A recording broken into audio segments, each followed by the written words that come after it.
speaking about artists and of course artists' questions and aspirations, do you have, first of all, any advice for starting or up and coming artists in general? Yeah, I guess it's a matter of identifying what you want to do and staying true to it.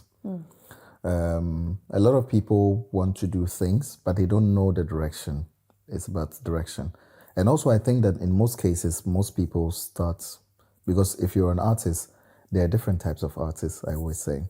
If you want to become an artist, you can either become an artist that is of global recognition and significance, where you can do this and that, you can impact people from all around the corners, or you can just be an artist that produces work that is beautiful, that people want to buy and hang in their homes, blah, blah, blah. There are different types of artists and artists that you can become. Sometimes you can be an artist that we can separate your work from your political ideology and everything. Whereas some artists, their work is the political ideology or things like that. So first and foremost, you have to ask yourself, what kind of an artist do I want to be, and what's the impact that I want my work to do or to have? And then based on that, you find people that you know that they align to your thinking. And if there's a possibility for them to mentor you, why not? No matter how difficult these people could be, you have to negotiate with them. Everything in life is about negotiation, And and then you take it from there. But certainly you have to be patient. Patience is one of the key things. Yeah, to realize again, as I said in the beginning, that we as artists are extremely privileged in ways that even if we think that our life is precarious because we don't make enough money or whatever, but we hold views in the world that most people in the world can barely think about. Because most people just live in the world.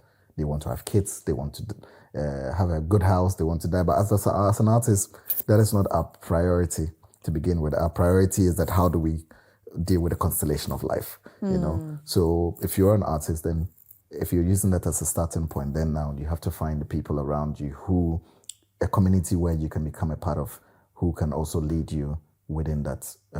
So mentorship is very important. Mentorship and patience, absolutely.